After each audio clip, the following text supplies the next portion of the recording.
De mí abusaron sexualmente. Me hicieron creer que era un juego. Cuando por las noches escuchaba el cerrojo de la puerta empezaba a temblar. Sabía que entraba mi padre y sabía que venía una persona que iba borracha, sabía que iban a empezar los insultos, los gritos, y una enfermera que me dijo: podrías haber muerto. Es un milagro que estés aquí. Me prometí que no volvería a tomar cocaína. Me prometí que no volvería a consumir alcohol. Me prometí que no volvería a fumar marihuana. Y 2 días después estaba consumiendo cocaína otra vez. Me metí a rayas llorando.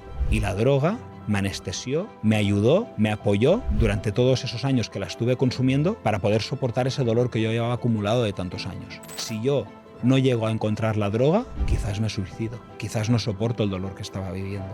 El silencio es una de las mayores causas de enfermedades del mundo. El silencio es una de las mayores causas de adicción del mundo. Un día más estoy aquí con vosotros para empezar este capítulo de Adicciones al Descubierto.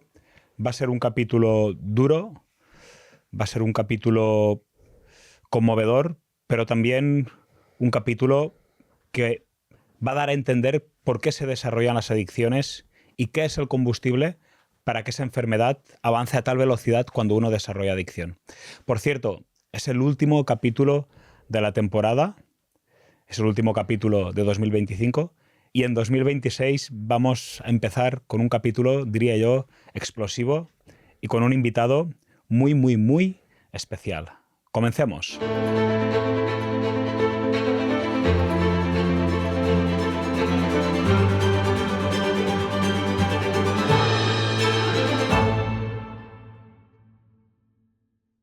Hola Luis, ¿qué tal? Sabina, muy buenas.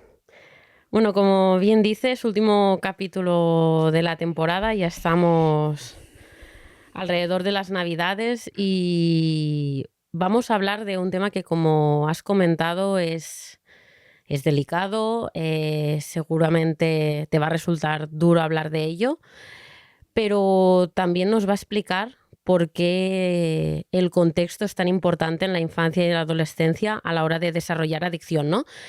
Y empezaría preguntándote, ¿cómo eran tus navidades cuando eras niño? Pues a mí me gusta responder a esta pregunta con otra pregunta y es: ¿cuánta gente cuando hoy deje de ver ese podcast, tiene una familia para estar con ellos, tiene una familia que le puede dar un abrazo cuando las cosas van mal, una familia que le puede decir te quiero en un momento dado? Cuando yo era pequeño no tuve eso. Cuando yo era pequeño la situación en mi casa era muy complicada. Mi padre era alcohólico y drogadicto y en mi casa lo que habían eran peleas, gritos, insultos, golpes. Cuando por las noches escuchaba el cerrojo de la puerta empezaba a temblar. Sabía que entraba mi padre y sabía que venía una persona que iba borracha, sabía que iban a empezar los insultos, los gritos. Escuchar a mi madre llorar en la cocina mientras mi padre le gritaba eres una puta. Y eso no era una buena situación para mis navidades. Después habían días festivos en los que, de cara a la galería, de cara al resto de la familia, parecía que todo estaba bien porque mi madre no contaba lo que pasaba, mi padre tampoco, yo tampoco.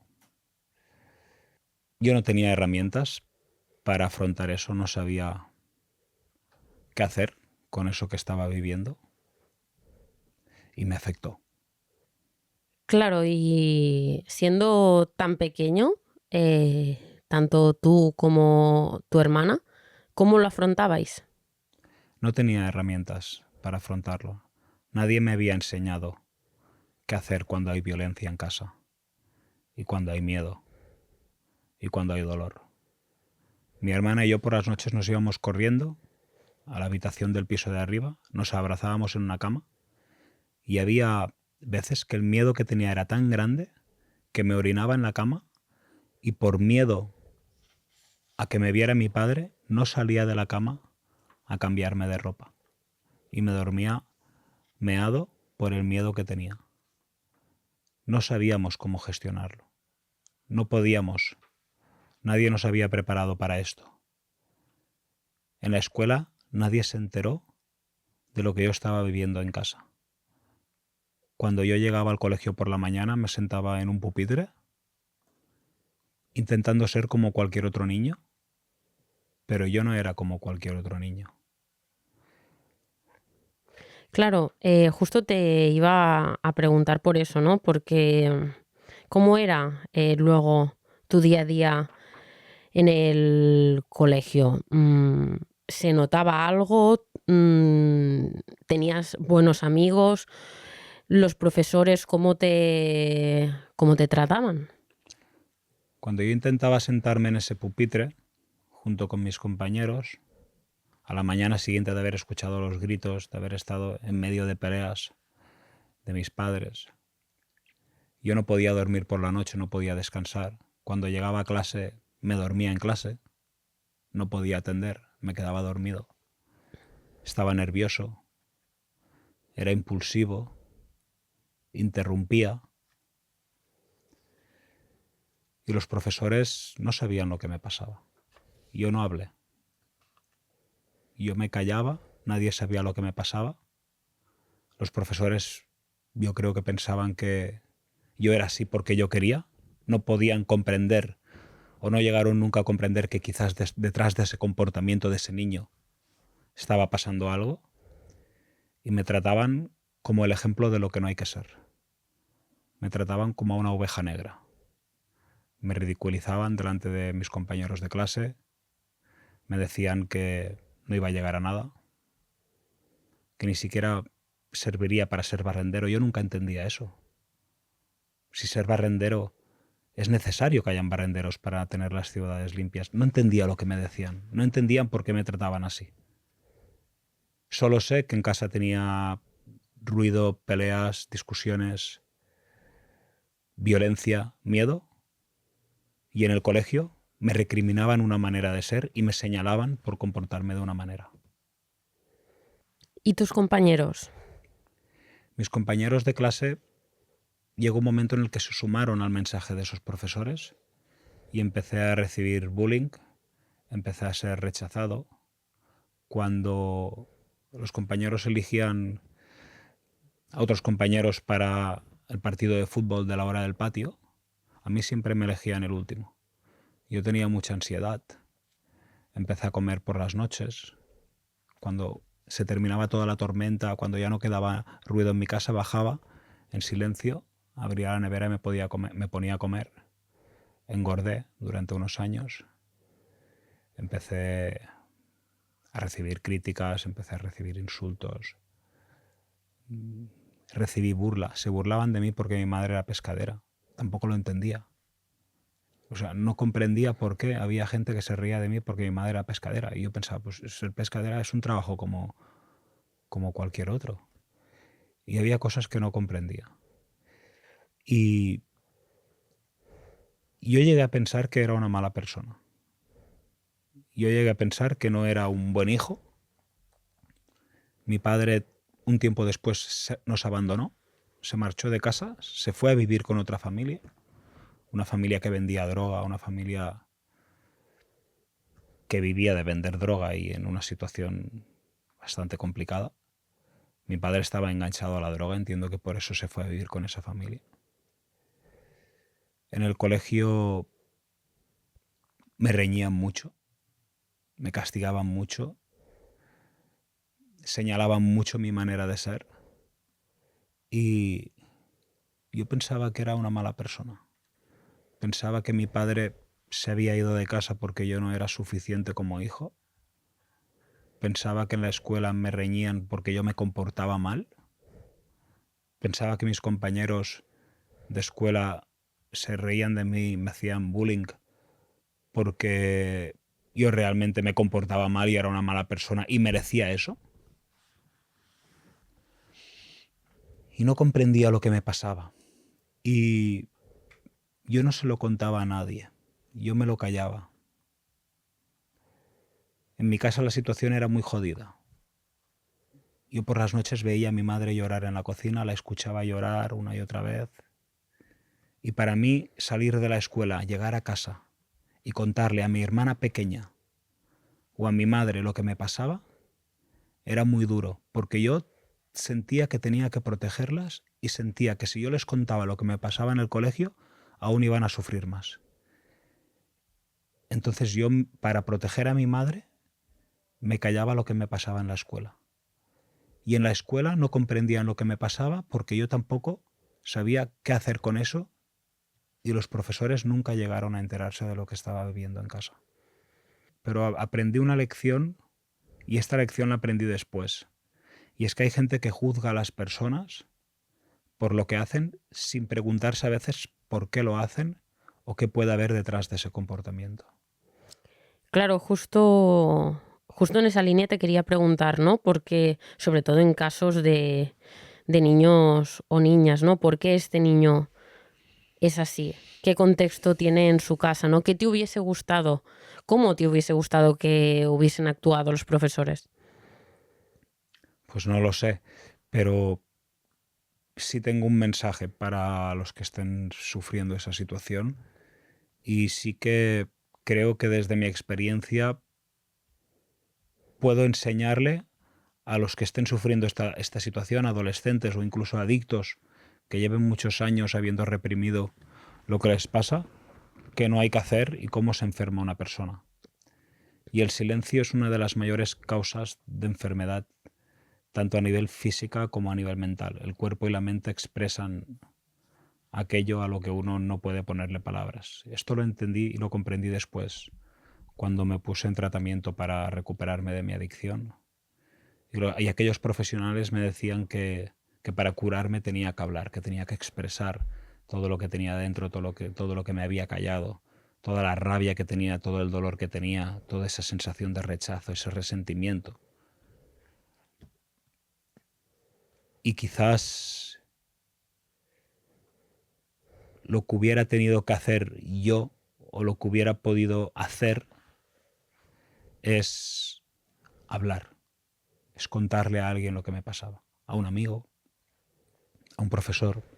Entonces no habían psicólogos en los colegios. Hoy hay psicólogos y quizás si alguien está viviendo una situación de bullying, de acoso, está sufriendo el alcoholismo de un padre en casa, lo que puede hacer es pedir visita con ese psicólogo del colegio y comentárselo a un profesor, comentárselo a un amigo, que ese amigo se lo comentará a un adulto. También si alguien está sufriendo acoso por parte de los profesores, que esto también ocurre, que ese niño le pueda contar, ese adolescente le pueda contar a un amigo o a su madre o a su padre que le está pasando eso en la escuela, o que si un padre tiene dudas si están abusando de su hijo, o si le están haciendo bullying, o si un profesor se ha metido con él, que investigue y que averigüe si realmente a su hijo le está pasando algo. Un 6% de los adolescentes y de los niños sufren abusos sexuales y un 10% están sufriendo acoso.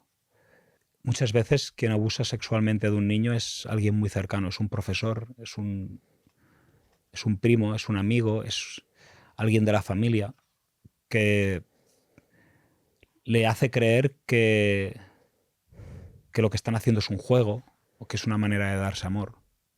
De mí abusaron sexualmente y me hicieron creer que era un juego. Pero cuando me hice adulto y me puse en un tratamiento para superar mi adicción y empecé a hablar de lo que tenía dentro, de lo que sentía y de las cosas que me habían pasado, me enseñaron que eso no era un juego, que eso eran abusos sexuales y que aquella persona había abusado de mí. Yo tampoco le conté eso a nadie. Yo aprendí a callarme para proteger a mi madre, para proteger a mi hermana, y nunca le conté a nadie lo que me pasaba. Y enfermé en silencio. Claro, en otros episodios, ¿no? Has comentado que justamente la palabra adicción ya lleva implícita en su etimología la no habla. La palabra adicción, que es una palabra proveniente del latín y que traducido al español significa no hablar. A significa no y dictar es hablar. Con el contexto que tenías en casa, el abandono de tu padre, el contexto que tenías también en la escuela. A eso se le sumó que cuando estabas en la adolescencia, a los 13 años, también perdiste a tu hermana. Y eso sí que marcó un punto de inflexión bastante fuerte. Era un sábado por la tarde, yo tenía 16 años y una llamada me dice que no sabemos qué ha pasado, pero estamos llevando a tu hermana Gema al hospital. Y después de estar 5 meses en la UCI, mi hermana falleció de un traumatismo cráneoencefálico. Y ahí me repetía una y otra vez, mi vida no tiene sentido, no tiene sentido vivir. Fue el momento más duro de mi vida. Fue un momento traumático. Me ofrecieron ir al psicólogo y no quise. Le prohibí a toda mi familia que me hablaran de mi hermana. Me ponía agresivo cuando me la nombraban. Mis amigos me preguntaban por ella y por cómo yo llevaba la situación y les prohibí hablar de ella, les prohibí preguntarme. Pensaba que no hablando de ese dolor desaparecería, que mi rabia desaparecería, que podría dejar de sufrir. Pero muy poco después, con 17 años, me enamoré de una chica y esa chica consumía drogas. Y pensé que si consumía drogas, esa chica se fijaría en mí. Tengo que decir que creo que esa chica nunca se fijó en mí, pero yo me quedé enganchado a las drogas. La primera vez que probé las sustancias, todo ese dolor, esa rabia, ese enfado que yo tenía, esa sensación de abandono, de rechazo, de no valer, desapareció. Fue como una inyección de anestesia que hizo que mis problemas desaparecieran, que mi dolor se calmara.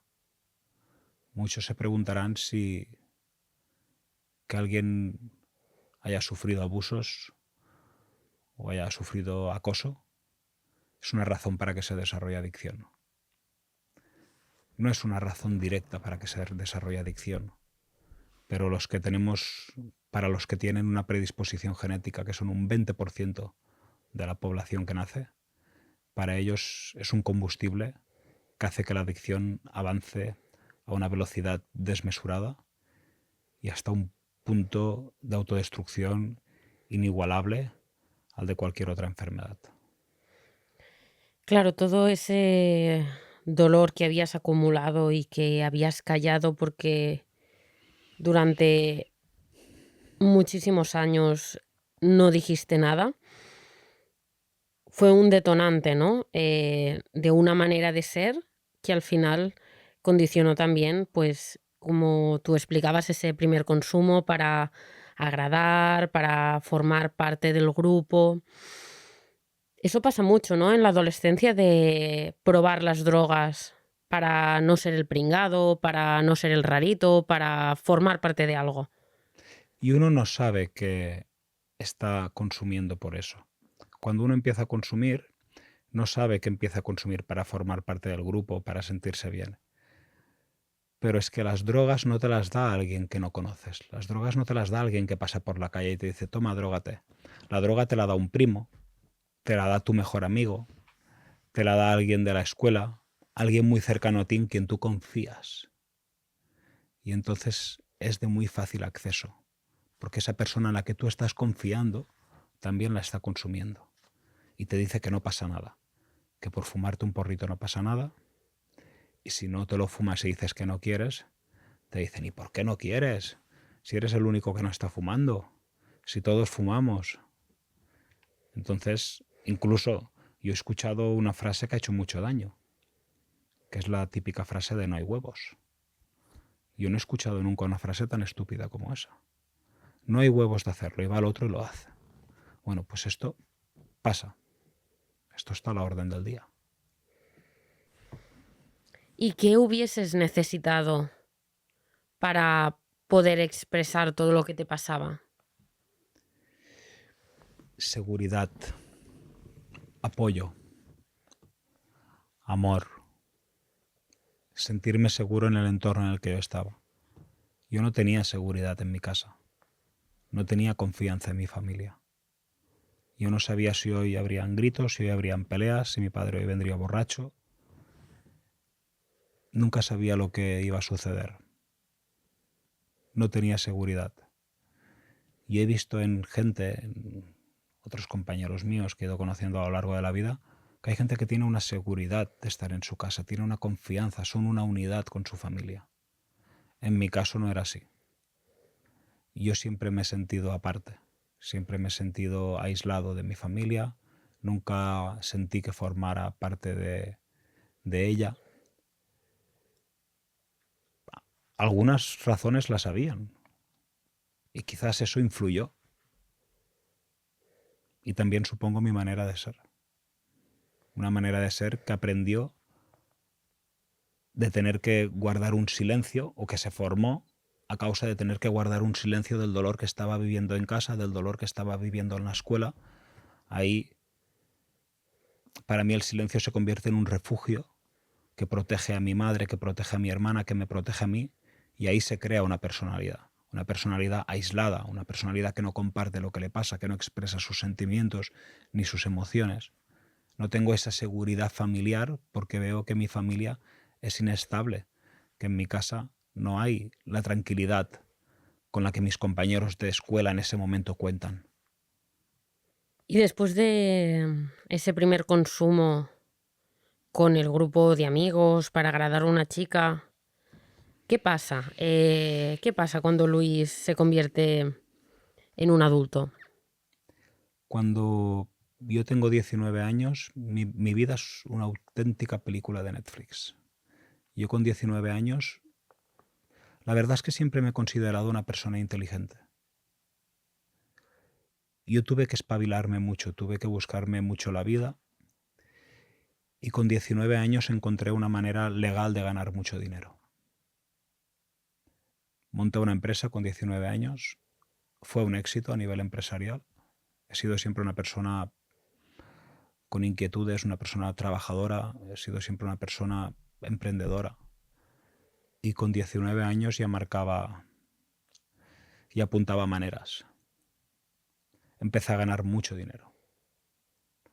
Me compré un cochazo, iba rodeado de mujeres, de gente que estaba siempre a mi lado. Tenía acceso a toda la droga que quería, discotecas, fiestas, ropa cara. No tenía un límite económico. No se me terminaba el dinero. Pero eso que parecía éxito, eso que para cualquier adolescente puede ser el cielo, puede ser la hostia, terminó en tragedia. Tuvo un final triste. Y es que se me acabó antes la salud que el dinero. Eso me llevó a tener una sobredosis y a despertarme en la cama de un hospital. Recuerdo las luces blancas del hospital, el olor a hospital y una enfermera que me dijo: podrías haber muerto. Es un milagro que estés aquí. Muy difícil, porque volví a sentir miedo, pero no de que mi padre me diera una paliza. Miedo de morirme. Sentí que me podría haber muerto. Y me prometí que dejaría de tomar drogas. Dije, es la última vez. Mi madre estaba agarrada a la cama del hospital, llorando. La miré. La vi descuadrada. La vi rota. Pensé, no le puedo hacer esto a mi madre. Ha perdido a mi padre. Ha perdido a mi hermana. Solo le quedo yo. Y está aquí acompañándome en la cama de este maldito hospital porque he tenido una sobredosis. Me prometí que no volvería a tomar cocaína. Me prometí que no volvería a consumir alcohol. Me prometí que no volvería a fumar marihuana. Y 2 días después estaba consumiendo cocaína otra vez. estaba agarrado a la taza de un váter, esnifando rayas de coca. Me metía rayas llorando. Y ahí fue cuando me rompí. Y dije, necesito ayuda. No puede ser que he estado a punto de morirme. He perdido a mi padre, he perdido a mi hermana. Solo me queda mi madre en este mundo. Y la voy a dejar y me voy a ir, y me voy a morir. Y ahí fue cuando pedí ayuda y me ingresé en un centro terapéutico, como en el que hoy trabajo para ayudar a otros adictos. Y ahí fue cuando empezaste a hablar. Ahí empecé a querer hacer un tratamiento, pero como yo pensaba que era el más listo de todos, yo pensaba que podía hacer el tratamiento a mi manera. Porque claro, como siempre me las había apañado yo solo, porque yo he sido un lobo solitario toda mi vida, nunca tuve apoyo de nadie, entonces siempre me arreglé mis problemas, entonces yo pensé que con esto también podía. Porque como yo había crecido sin padres, sin familia, había sido una persona de éxito, había ganado mucho dinero, yo pensé que yo también podía superar la adicción y que sabía cómo hacerlo. Entonces cuando yo ingresé en un centro por primera vez y a mí me decían, Luis, tienes que hacer el tratamiento de esta manera y tienes que seguir estas pautas, yo pensaba, esta gente no sabe quién soy, yo puedo con mucho más de lo que ellos se piensan y voy a hacerlo a mi manera. Y ahí fue cuando entré en un círculo vicioso de recaídas, de entrar en centros, de salir de centros y de volver a ingresarme y de salir y de volver a recaer hasta que, después de unas cuantas recaídas, me di cuenta que esto no era como las otras veces, que esto no iba de montar una empresa, que esto no iba de arreglar los problemas del patio del colegio, que esto no iba de proteger a tu madre, que esto no iba de esconderte. No. Me di cuenta que esto iba de pedir ayuda, me di cuenta que estaba enfermo y me di cuenta que todos esos problemas que yo pensaba que había arreglado a lo largo de mi vida, no había arreglado ni uno. En realidad los había enterrado todos. Y la droga me anestesió, me ayudó, me apoyó durante todos esos años que la estuve consumiendo para poder soportar ese dolor que yo llevaba acumulado de tantos años. Si yo no llego a encontrar la droga, quizás me suicido. Quizás no soporto el dolor que estaba viviendo. Y ahí lo entendí. Entendí que en realidad yo no había solucionado ninguno de los problemas que había tenido. Que ese chico que yo pensaba que lo solucionaba todo y que podía con todo y que era un macho y que tenía valor para todo y fuerza para todo, no tenía fuerza para nada. Había estado roto toda su vida. Al final de toda esta historia, que como bien decías parece una película de Netflix, pero es tu historia, ¿no? Al final de esto hay un buen desenlace. Hay un buen desenlace. En el centro terapéutico aprendí a hablar. Aprendí a expresarme. He contado en 30 minutos lo que no pude contar en 30 años. Aprendí a hablar. Y me ayudó mucho. Hoy vivo una película, pero hoy vivo una película basada en hechos reales. He fundado Zeus Centro Terapéutico, uno de los mejores centros del mundo para tratar las adicciones. He escrito un libro, Cadenas Invisibles. Me decían que yo no servía para estudiar. Me decían que yo no podía concentrarme. Me decían que yo interrumpía, que no tendría trabajo, que nadie me iba a querer. Tengo una familia maravillosa hoy. Corro triatlones. He cruzado una de las pruebas más duras del mundo en bicicleta. Sí que sirvo. Sí que valgo. Pero tuve que aprender a hablar. Tenemos que hablar. Hay que hablar. Si alguien está viendo este podcast, tiene que hablar. Si está sufriendo, tiene que hablar. El silencio es una de las mayores causas de enfermedades del mundo. El silencio es una de las mayores causas de cáncer del mundo. El silencio es una de las mayores causas de adicción del mundo. Un 10% de la población de los adolescentes están sufriendo acoso en la escuela. Y muchas veces los padres no se enteran. Hay que hablar. Pues, Luis, con esta frase que parece tan sencilla, pero a la vez que no es tan sencillo hablar, ¿no? Terminamos el episodio de hoy y terminamos también esta segunda temporada. Gracias por tantos episodios, por tanta información, por tanto valor para todas aquellas personas que necesitan oír lo que tienes que explicarles sobre la adicción, y nos vemos en nada en la tercera ya temporada de Adicciones al Descubierto. Muchas gracias, Sabina. Es un apoyo tenerte. Estos temas tan delicados son difíciles de hablar y el contexto en el que uno está es muy importante para poder abordarlos y poder tratarlos aquí. Deciros que el apoyo es lo más importante que podéis tener en el camino de recuperación, en cualquier camino que queráis emprender, y daros las gracias por estar una temporada más aquí con nosotros. Feliz año nuevo a todos.